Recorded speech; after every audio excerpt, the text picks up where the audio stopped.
Recording in progress.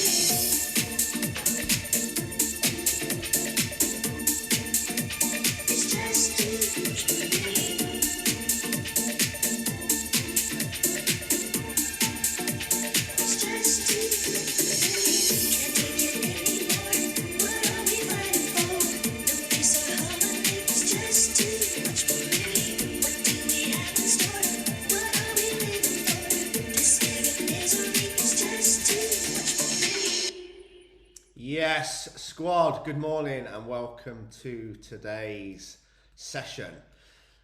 Something I've always done, this is a pure scatterbrain training as well, by the way, but it does have some structure to it.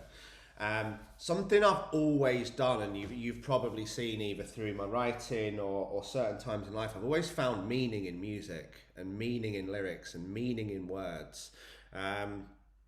And it's so crazy when you listen to that track. That's going to be the first track of my comeback mix, so to speak. And it's almost personal development within a song, right? If you listen to what she says, should I stay here and live like this and have to tell my kids about the things they have missed? And then the third part says, don't be afraid to say, something has to change. Open your eyes to see the possibility. So again, it's almost something that's come from a mindset book, right?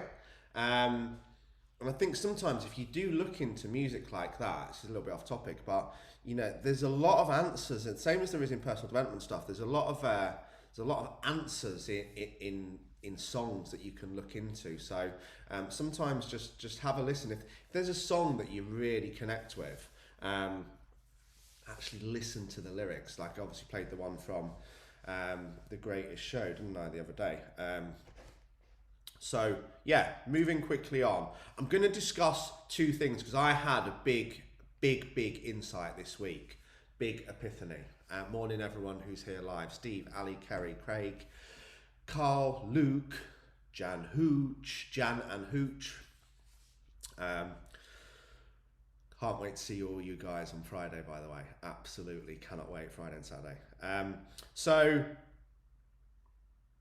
self-sabotage. One of the classic personal development phrases, one of the classic bad I am identities. Heard it so many times over the last 10 years. I am a self-sabotager. Nah, you're a liar. Ooh, gonna trigger people. I am a self-sabotager. No, you're looking for a BS excuse to quantify the decision that you made because you got a payoff from that behavior. Stop lying. Said it so many times. I don't know why I do it. Yes, you do. You know exactly why you do it. You just haven't moved to the place of ownership and responsibility where you're willing to say, whether it's booze, drugs, gambling, sex, anything, I did it because I got a payoff from it. I did it because it made me feel good. I did it because I saw a bigger payoff to doing it than not doing it, right? It doesn't make you a bad person. Like, let's take a really simple one, not too heavy. Like, I don't know why I ate the cake. Yeah, you do, because cake tastes good, it's full of sugar, and you felt amazing. You know exactly why you ate the cake, because it's bloody nice. And you saw a bigger payoff to eating the cake than eating the chicken sandwich. So, self-sabotage, the insight and epiphany I had this week, I shared that TikTok in the group. It made me cry when I watched it. It made me cry when I shared it. The beginning made me cry and the ending made me cry. And the reason being is I don't think I've ever heard what that guy said before. And it's one of those moments when, this is when if you keep digging into personal development, right? If you keep going the long road, if you keep doing the work, you can't watch one mindset video and be fixed, and you'll never be fixed. But if you keep looking for long enough, right, the world will show up the answers. The universe will show up the answers. And something I've never been able to understand about. I would say I do self-sabotage, but I wouldn't say I'm a self-sabotager, and I always take ownership and responsible for the decisions, or I have for the last 10 years anyway. I didn't previously. So if you got triggered by the first part, trust me, I do get it. But when I was talking to my therapist, and we drilled down on like, when does this happen? And what I've realized is, if I'm facing challenge, right? If I'm fixing myself, if I'm fixing people, if I'm not going through struggle, if I've not got any bad things in my life, if I'm not stressed, worried, or anxious, and actually everything is just okay, everything's good, there's no financial worry, there's no work stress, there's no impending list of doom, there's no worry, no stress, there's no house, there's no nothing whatsoever, and I'm actually in an incredible place. And again, I'm really intrigued, so drop me a yes if you've done this, either on YouTube when you watch the replay or on the video now if you're live. I only tend to, sorry, coin the phrase, I'm really trying not to swear, we'll use the word mess, to almost make the decision to mess things up when things are actually really good. If I'm struggling, I don't have meltdowns. If I'm fixing myself or other people, I don't have meltdowns. But all of a sudden, it's like, it might be the first time in your life, or it might be multiple times this has happened, which it has to me. I'm actually happy. I'm actually okay. I actually don't have anything to worry about. And then it's like, well, whoa, well, this doesn't feel normal. This feels out of sync. This is why people do it. And I'll build this into relationships as well. Because all of a sudden, I've spent my entire life facing adversity, overcoming challenge, having difficulties, all this stuff that has become the norm. Now, for the first time in my life, there's no chaos, there's no drama, there's no problems to solve. So guess what I'm going to do? This doesn't feel normal. This doesn't feel comfortable. So I'm going to go and create some problems. I'm going to go and spend some money I don't need to spend. I'm going to go and rent a house I don't need to rent. I'm going to go and put myself in debt because I'm more comfortable with facing challenge. I'm going to go and smash my own life up and do some gear and get pissed because then I have that to deal with the week after and I feel more normal. I'm going to go and destroy a relationship because I'm not comfortable with being happy, because it's become the non-norm. Now, the truth is, and I've said this, and I'm dealing with this more and more in the private therapy work that I do. I discussed it briefly at Mindset Mastery. Some people just aren't happy being happy. They're not okay being okay. They've faced that much drama and chaos in their life. They're addicted to it. So if all of a sudden the shitos is not hitting the fanos and something's not wrong, well, I don't know how to deal with this. So I'm going to go and create some chaos. I'm going to go and create some dark drama because they're addicted to it. And I listen to this and I'm like, all of a sudden life makes sense. All of a sudden I know why I'm doing what I'm doing and I know how to fix it. And I'm definitely not 100% there yet, but I'm getting very close. So if you find peace, tranquility, happiness, love, don't lose it and don't sabotage it, because this is the new you. And it's about learning to just be okay, being okay. And I still need to work on this, but sometimes we actually don't allow peace, love, positivity, happiness, joy, and all these things into our life. We actually block it because we're addicted to trauma. We're addicted to abuse. We're addicted to chaos. We're addicted to depression. We're addicted to telling our story about how it's different for us. And that's why I have 2 private female clients at the minute that if they don't sort their shit out by the end of next week, they're not getting any more help. Because I've tried and I've tried and I've tried and I've tried. but they are that, I know exactly what's wrong with both of them. Exactly. All they talk about is depression, anxiety, stress, my ex's parents, my mum, my dad, my brother, my fucking cat, my pet iguana, even my unicorn doesn't love me anymore. They're that addicted to that all of a sudden, if I take all of that out of their lives, they have got no idea who they are, what to talk about, or anything, because they are addicted to chaos. And this is where we get to. You're either addicted to staying with your own set of circumstances and telling that same story, or you're going to get addicted to change and letting go of that. But don't stop yourself from healing because you can't let go of the old you. That is the sticking point that I've been at. From fully healing. Because without a little bit of chaos and drama, this all just feels way too safe. Now, before I move on, this is, again, who's heard this phrase? This ties in for me. This is the same story, right? And this isn't a sexism thing, but this is how I was told the story. And it's quite well publicised. Nice guys come last, right?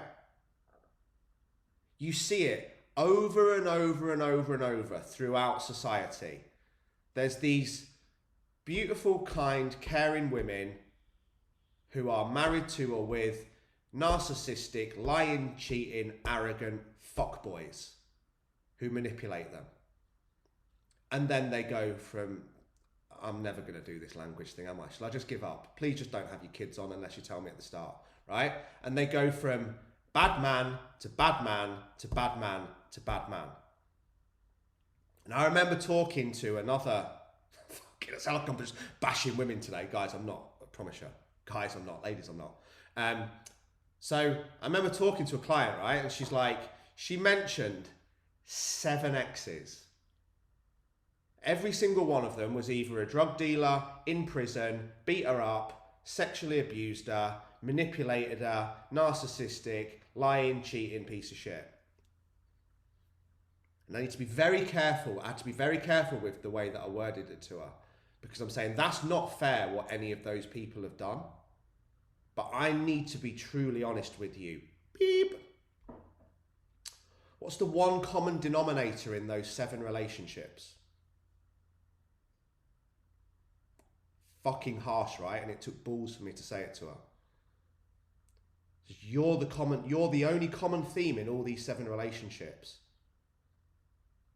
And this is the same as I will not take on any client who completes their client questionnaire and under the question says, what have you tried before and did it work? And they list 7 different online class. They list 7 different online coaches who all ripped them off and didn't work. They've tried every single slimming plan, every single fat loss plan, everything in the world, and nothing worked for them. And all these people were bad. And I'm like, okay, like, I haven't got a huge opinion about some online coaches because there are a lot of sharks out there who just send the same copy and paste crap out to every client. They've got very short careers. But again, if someone's been through 9 coaches and tried 17 different slimming and fat loss plans, it's the same thing. What's the common denominator? They weren't all bad. And it's the same as the person in the relationship. So when this said individual, let's go back to the relationship first while I control my brain. So when we go back to this relationship, this said individual was all these people that have mistreated her. And that's not fair and it's not okay. And I'm not saying it's okay. So don't anybody take this the wrong way. But then she moved on. She said, I actually met this really nice guy. But she didn't end up seeing anything through with him. And this is what builds into the psychology of that relationship and the psychology of that fat loss and the psychology of self-sabotage. And the reality is, from the age of, when I went through her timeline, from the age of 4, through her father, her grandfather, teachers, boyfriends, schools, everything, in some format, she'd been controlled and manipulated by men and told what to do in the same way that it could happen on either side. This is where the whole theory of nice guys come last comes from. It's not necessarily about the nice guy. So when all of a sudden this nice person comes into that person's life, it's exactly the same as the happiness and joy that I was talking about. They don't know how to handle it. They run a mile because what's become the norm to them. This is habits and subconscious programming, guys. And I'm using 3 different examples here for context, which I'll come on to. If something's been the norm in your life, good or bad, for 18 plus years, when the opposite comes along, which is probably the thing that you've already truly wanted, it's very often normal to run a mile. Does that make sense? And it's the same as the sabotage. So all of a sudden, when this person comes into your life that's actually kind, caring, loving, pays you attention, sends you lots of messages, you know, kind of, this is the phrase that she used, that the new guy was everything she'd ever wanted and more. Yet she couldn't be with him, and she got rid of him after a few weeks because he was too much. And that is the reality of, that's why people stay in toxic relationships. That's why people stay overweight. That's why people self-sabotage when things are amazing. That's the same. She self-sabotaged a great relationship, having had 8 horrific relationships. She never self-sabotaged the horrific ones because that felt normal. Is this making sense?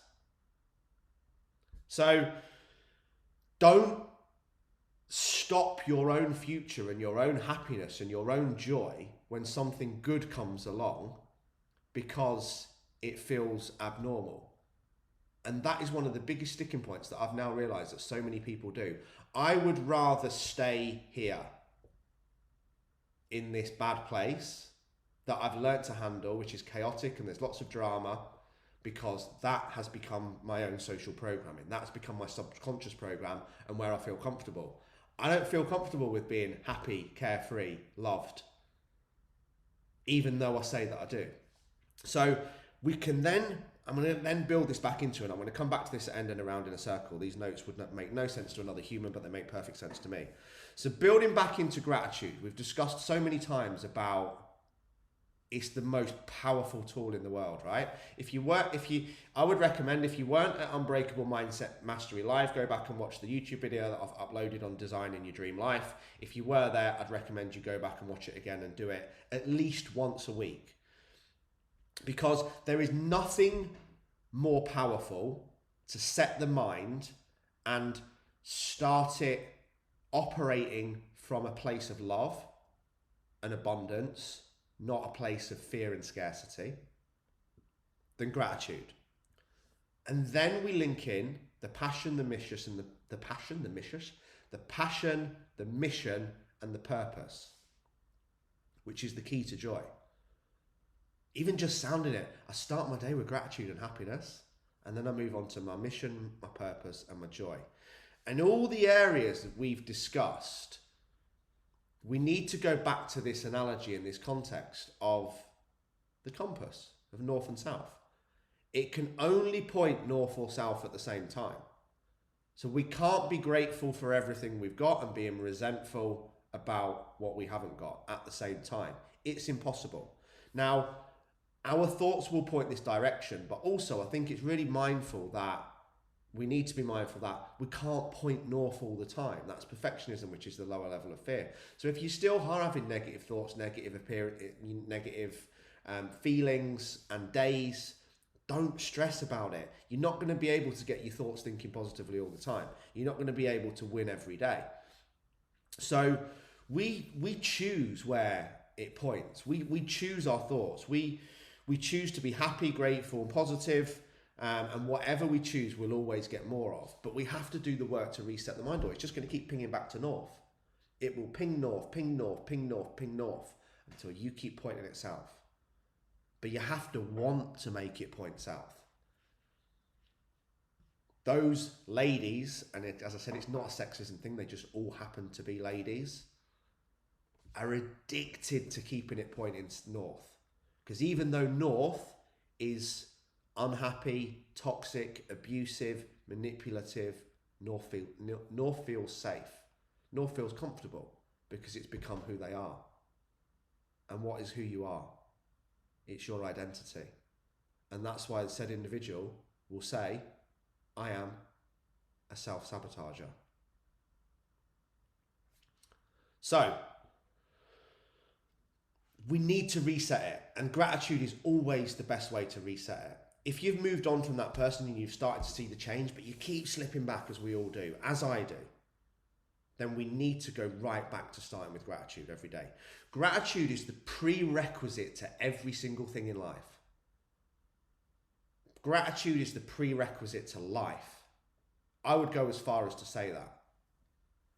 If anyone else has said that, someone write that down for me. I'm going to coin that as Lee Freeman. Oh, there's a fly. 2024. Gratitude is the prerequisite to life. I don't think it was a fly. I think it's a bit of fluff off my hoodie. So, what's the best thing about gratitude? You can always find something to be grateful for. 100% of the time, 24 hours a day, 365 days a year. Number one, the fact that you woke up today, the fact that you're alive. As we said on Monday, even being in pain. Do you know the best thing about pain is it reminds you that you're still fucking alive. You're still fighting. So embrace the pain you're going through. You're still here. Your heart's still beating. Right this second, someone just lost that opportunity, that privilege. So you can't ever not find something to be grateful for. Now here is what I wrote down as this is what I actually wrote. This is the next level. This is the next level of life. When you can start being grateful for things that other people resent. When you can start being grateful, this builds into the emotional intelligent. When you can start being grateful for things that other people moan about, then you're unfuckwithable. When you can start being grateful for things that other people complain about, because when you can do that, that is the hugest belief shift in the world. You are you're on a higher level of positivity. You're on a higher level of emotional intelligence. Like that's what emotional intelligence is for me. It's the point between getting triggered and choosing whether to respond or not. What is your response? Your ability to respond. And what is that? Your responsibility. Not someone else's, not your mum's, not your dad's, not the people that let you down, not the people that abused you, not the people that aren't supporting and loving you, yours. And your ability to control that will be the key to your happiness. And that's the belief shift. Now, Lindsay Holly, she's not watching, is she? Some special shout outs today. Lindsay Holly, Lindsay Parker, she's got about 4 names. And Jan mentioned as well. So, there's 2 shifts in awareness, in your self-awareness. And again, it's worth revisiting the training on self-awareness.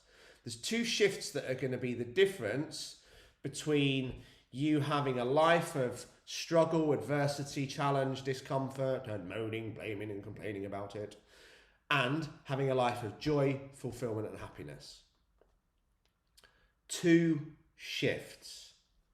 And trust me, both of these 2 shifts took me a long ass time to nail. And I still haven't nailed this first one. And when I can get to the point of giving less of a fuck, my life's going to become a lot easier than it currently is. I currently still give way too many fucks to things that shouldn't be given fucks to. The number one shift that will change your life is becoming okay with not being liked. To become okay with not being loved. To becoming okay with people thinking you are a see you next Tuesday. Difficult, right? I'm not there. I don't think anyone's there fully ever. Again, it's a skill. It's like the gratitude. You know, can anyone really, truly put their hand on their heart and say, I don't give a F about what anyone else thinks about me? Lindsay did a reel about it last night. And whilst I would say, Lindsay, you are moving to that place, I'm also going to minutely call you out. And you still give a massive fuck about what people think, or you wouldn't be filming reels, making statements about not making statements. Even the fact that someone films that reel, and I've done this hundreds of times so I get it, means that that was in your dominant thoughts. People who don't really care what other people think definitely don't go around telling the world that they don't care what other people think. They're too busy living their lives, not caring what other people think, not making statements about it. And I've done exactly that. So I'm not saying it's a bad thing. I'm just saying this is a lesson and a journey, which is what we all get. Generally in anything, if you're making a statement about something, it is something that's in you that you're trying to fix, or it's something that used to be in you that you didn't like, that you don't like anymore. Just like the story about me moaning about the two guys in the string vest making grunting noises in the gym, trying to attract females with their Neanderthal testosterone driven behavior. What I used to do. So I'm calling myself out as well. But it's impossible. I think you can really work on it, but I don't think there's many people that don't care what people think. And it can be a positive thing as well, caring what people think, because you want them to be proud of you. That's a whole new training, because that has to come from a right emotional point of wanting to do it for the right reasons, not wanting to do it for validation and significance. But I'm not going down there because we'll be here till 9:20. So this needle, it can't point north all of the time with gratitude. It can't point north all of the time with positivity. And it also definitely can't point north all of the time with not caring whether people like you or not. I would say if you really don't care what anyone thinks about you or whether anyone likes you or not, I would say you're probably a psychopath. That's probably, it could be seen as a positive, but that's probably an extreme level of narcissism, which isn't really a word or a subject that I truly understand yet or use. It seems to have become the most common phrase in the world right now. You know, my personal opinion, just because your ex is a fucking controlling knob, it doesn't make them a narcissist.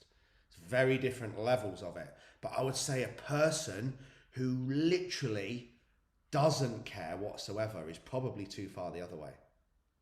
That's just my view on it.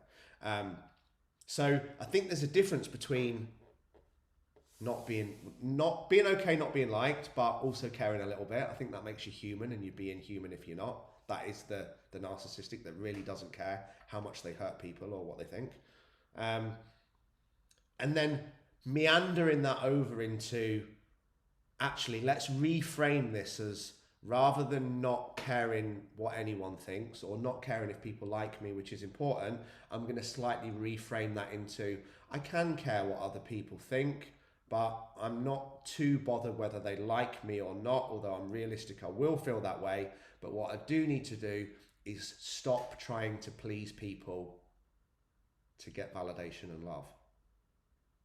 Can you see the difference in those two things? I don't fucking care what people think. I don't care if anyone likes me or not. I kind of care, but I'm not going to change who I am as a person to fit in. And I'm okay with that. You see how that difference is, right? Your job is not to do things to get love. You are love. Your job is not to do things to be liked. You are liked. And no matter what you have done or haven't done, you are worthy of love and being loved. 100 million%. Okay? Remember what was in the lyric that was in the track that I played on Monday, Free Love. Forget about my stupid past because I was born to love. The past doesn't matter. Whee, Craig in the Unbreakable Hat. It's you're worthy of love no matter what you haven't done. This is what we need to remember about going back to I'm on a tangent now, aren't I? This is going back to unconditional love and conditional love. Love is love. It can't be based on conditions. You shouldn't be doing things to get love, or you shouldn't be doing things to get liked. You are loved and you are liked. And when you're just authentic and you're not worried about what people think or whether they like you, the right people will love and like you, and the other people don't matter. You are worthy of love. So don't try to be everybody's friend. Don't change who you are to try and fit in. Show up as your authentic self every day, nicely. And whoever chooses to be your friend or not, whoever chooses to like you or not, is the right person. Gravitate towards them and the other people that don't matter. Okay? But other people's thoughts and opinions and views are a reflection of them, not you. If somebody doesn't love or like you, that's because they have a lot of emotional work to do. That's not about you. You are lovable.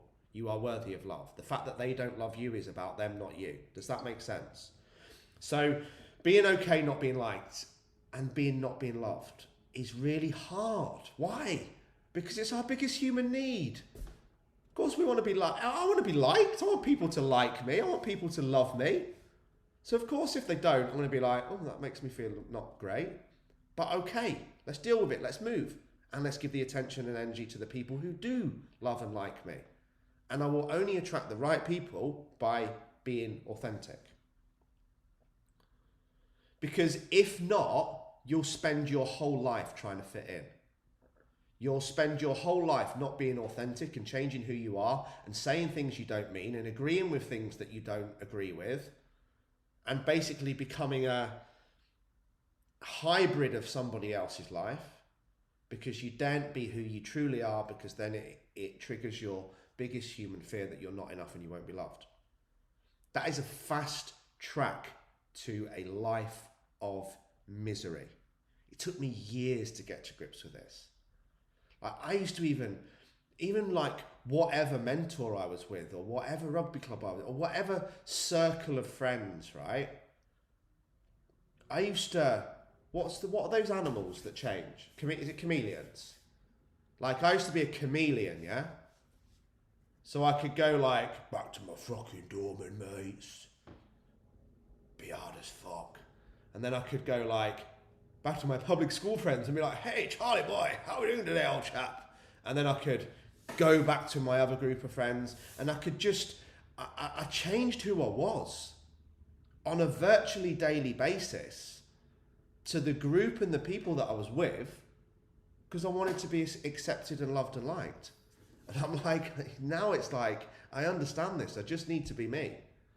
Like, and when you can, the amount of mental space that you will free up, and it unnerves other people to start with a little bit. Like the amount of times that I've seen Nat go, I cannot believe you just said that.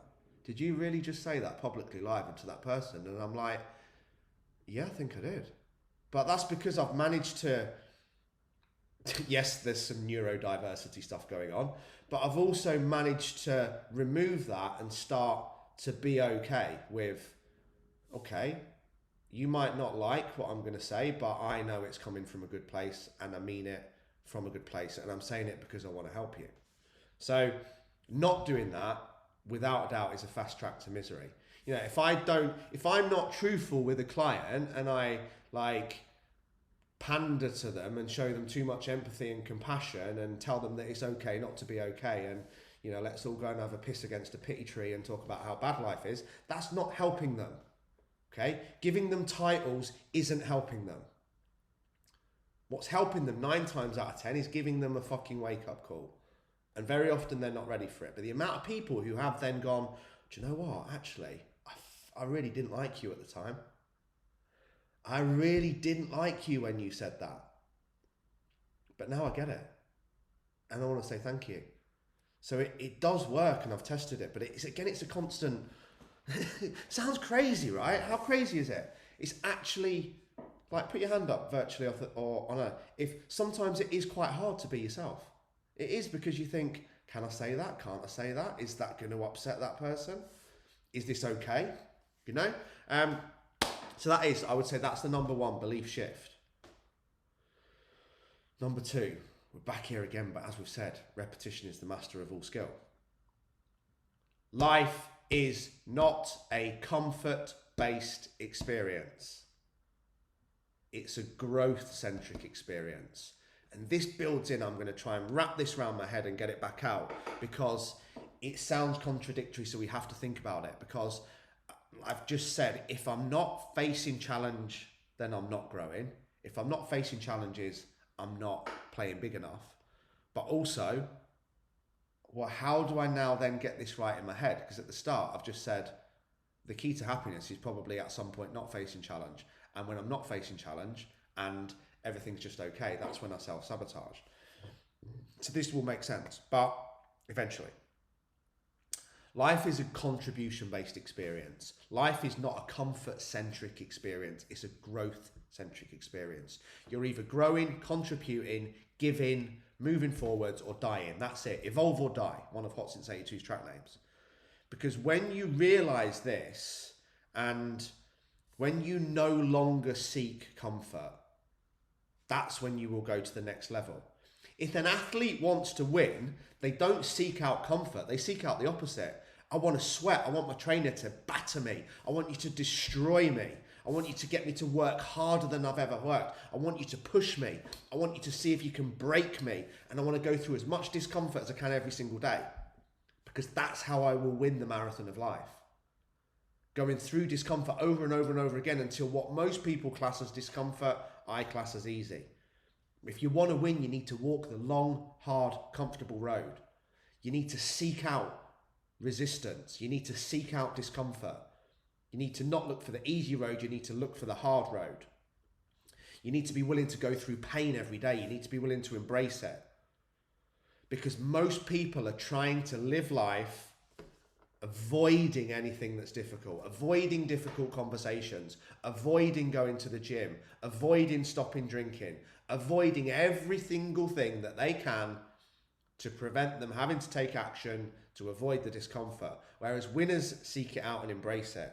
And this will make more sense. And it's what Jan said when this is why I've written down about Jan, because she shared the Sylvester Stallone quote this morning. So every single one of you is here to grow into a better person, to become a better version of yourself. That doesn't happen by seeking out comfort. Okay? That happens by walking the hard road every day, asking the difficult conversations, being okay with being yourself, being okay with not being liked. But as we go right back to the addictions at the beginning, this is a different type of person, and you know where you are, and you are where you should be based on the actions and decisions you've made so far. But just like some people are addicted to chaos and drama, and they're not okay unless they're experiencing it, most people are also addicted to comfort and to safety and to certainty. And then when a little bit of discomfort shows up, they call it, what do they call it? Chaos, drama, challenge, adversity, whatever big name I can put to the drama. It's not. It's just a bit of discomfort. So people are that addicted to feeling comfortable and not having awkward conversations, not going to the gym, not eating healthy, not doing the mental health work, not stopping drinking, not training, not doing any of the things they need to move forward because they want to stay comfortable, and that makes them feel uncomfortable, that when challenge shows up, they turn into a 4-year-old child and they run and hide in their bedrooms. Because I can just sit here and I can avoid all this discomfort and I can avoid all this conversation and I can avoid all this stuff that's not going to make me feel great. But success is about being grateful with that challenge, but then also being grateful for joy and happiness and being okay with both places. That is the difference between winning and losing. Just being okay, being okay. Okay, I'm facing some serious challenge at the minute. I'm okay with that because I understand stress, overwhelm, anxiety. These are the emotions of growth. So if you're experiencing overwhelm, fucking lean into it. It's a reminder you're alive. It's a reminder that you're strong. It's a reminder that you've won every single fight in life so far. It's a reminder that you have 100% track record because you're watching this video. That means you've never lost. So lean into it. A life of not experiencing fear, not experiencing overwhelm, not experiencing stress, not experiencing anxiety, that's a life of complete comfort. Comfort zone, you will get bored and then you'll go back to the negative habits. So start to be okay with the emotions that everyone avoids. Start to be okay with struggle. Winners love struggle because they know that's how they grow. Be grateful for what other people are bitching about. Be grateful for that because that's how you grow. Because if you are comfortable, there is no growth. The discomfort and the struggle is your strength. And without struggle, there will be no strength. And this is what I wrote down to close with. You know, it's Ryan Halliday's full book, The Obstacle is the Way. But for me, the obstacle is the way. Adversity is the way. Challenge is the way. Setback is the way. Not being liked is the way. But yet most people spend their whole lives avoiding these things because they think by avoiding them and seeking out comfort and being someone they're not will help them fit in the world and be happier. It won't. You have to, it's the same as nature, isn't it? You have to grow and evolve, and the food chain. You either grow and evolve or you're going to wilt and die. That's it. And as I said at the start of the late bottom here video, if you're not facing challenge in life, you're not playing big enough. You know, maintenance is a myth, and we need to understand this fine line. I definitely need to understand this fine line of I have to stay uncomfortable enough to keep me moving forward. I have to stay uncomfortable enough to keep me taking action.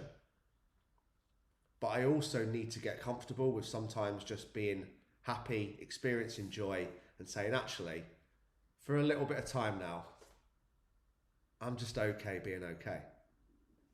But it's good to be uncomfortable. It's good to be stressed, anxious, overwhelmed. I did a whole training session on that to a group of PTs. Every single one of them virtually said the number one thing they were experiencing, they were all new coaches at the beginning of their careers, was overwhelm. Number one, overwhelm is a myth. Overwhelm is an inability to organize a set of tasks into a set of order and go about them one at a time until they're complete. That's it. It's not, I'm overwhelmed. You're not. You're not organized. I'm overwhelmed. You're not. You just haven't sorted your priorities out. That's it. But they are all the emotions of growth. So the next time you're like, I'm feeling this and it's making me feel really uncomfortable. Great. The world's just giving you a sign to change, a sign to take action, a sign to lean in. But our realities don't create their self. So again, go back to asking yourself the reason. Why am I here? What's the reason for my being? What's my ikigai? Mine's to serve and love unconditionally. That's it. That's my new top affirmation. I'm here to serve, help, impact, and love unconditionally. That's it. But that is what Jan's post said this morning. You can't grow from a place of comfort. And Jan, aka the female Sylvester Stallone, quoting Stallone this morning, it's one of the most famous quotes of all time. And this shows how this isn't new stuff, guys. This isn't fucking, I'm not going to say a name because it would be rude, but Guru Jack's new mindset book that he just released on personal development. How old was Rocky made, and how many years did he write that script before? You guys should know the story. If not, look it up, because if you want to understand dealing with rejection, that's one of the greatest ever stories. I think it was knocked back multiple hundreds of times, the original Rocky. And then they offered him a hell of a lot of money to record the film, but him not to play Rocky. And he said no, until he then ended up doing it himself, and the rest is history, isn't it? That's a very brief overview of the story. But he said, and Jan said in that quote, you need to be willing to take hits without pointing fingers. The famous bit at the start for me is life, and it's not. That's not the bit that I took from it. It's life ain't all sunshine and rainbows. It's on quotes everywhere. Okay, sometimes you're going to get smacked in the face. Then Mike Tyson went on to say it, and like I said, these are not new things. But it's the end, the very end bit of that quote that people don't pick out. You have to be willing to take the hits without pointing fingers. And this goes back into what we've said a million times. And my granddad told me a million times, don't exaggerate. Gotta love a granddad joke, haven't you? Anyway, so he's always here. It's always in my head, every day. I'm not going to do this in a rocky voice. You ain't where you are because of him or her. Or anybody. You're not where you are because of any person, any circumstance, or any situation. And what he says is cowards do that. And you're not a coward. You're better than that. And what does that build into? What have we said so many times over the past 12 months of videos? As long as you continue to blame somebody else, you will always be fucked. Case closed. Blaming, complaining, justifying will lead to you dying. Case closed. Blaming, complaining, justifying, you are creating your own misery. Case closed. And I've died, right? Paul taught me this at length throughout my time with him. He's still one of the greatest influences in my life. But once I was having a proper meltdown about my relationship, about Logan, about the situation, about money, about my business. And I went on and on and on and on like a broken freaking record. And it was the first time I've ever heard Paul more silent.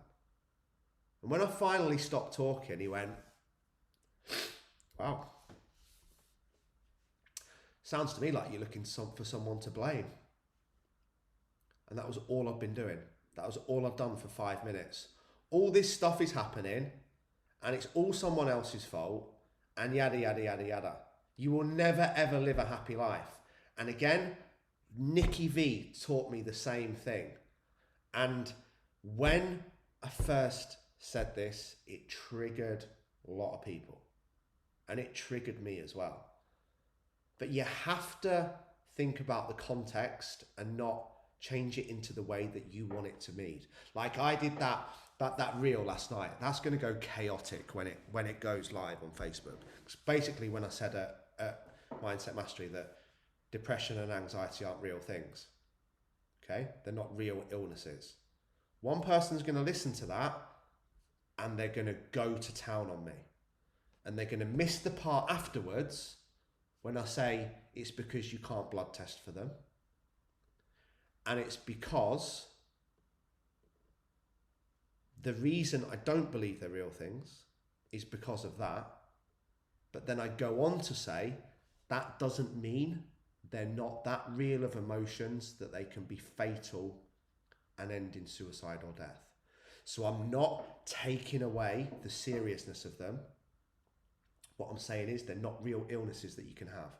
Because if you really do have it as an illness, how would you test it? We can go into hormonal imbalances in the head, but again, it's never really been proven or tested.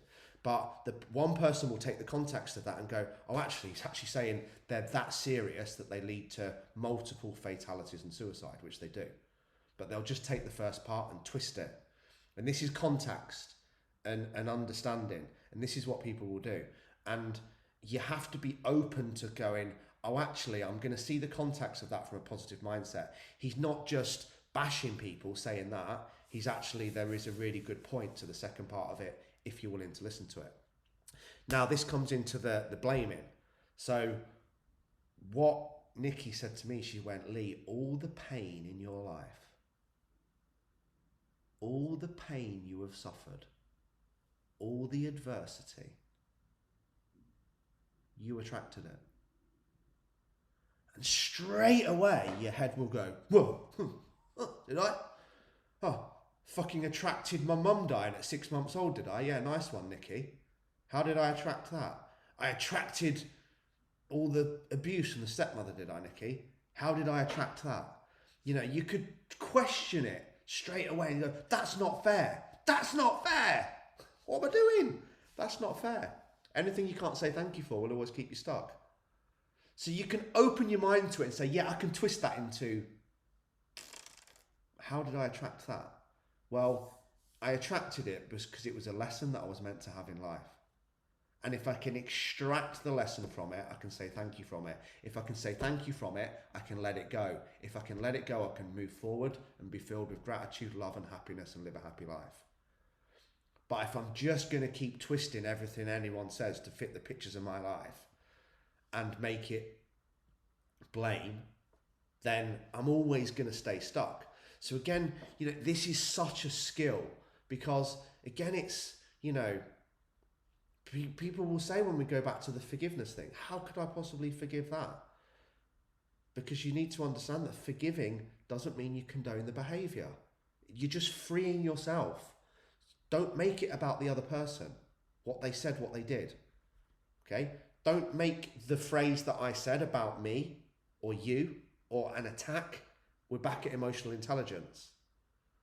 Like, if it triggers you and you respond negatively, you need to work on your emotional intelligence. If you can take even the biggest of lines, no pun intended, that I say that you completely disagree with and hate, and you think I am the biggest, see you next Tuesday, lying, unfair, rude, inaccurate, unknowledgeable twit that you've ever met in your life, and that's your initial thought when I say what I just said, and you go, right, I'm going to take that, I'm going to handle that emotion, I'm going to park that emotion, I'm going to put this into context, and I'm going to look at what can I actually pull out of that and learn and say thank you for. That's when you're unstoppable. But you need context for understanding. Or if you can't have this context and you can't go through this discomfort to grow and you can't experience all these things from a better place, then you'll always resist it. You'll resist the comments. You'll resist everything. But understanding it and being able to restrict it is probably the most important thing in the world, because context can be what Stephen Covey? Not Stephen Covey.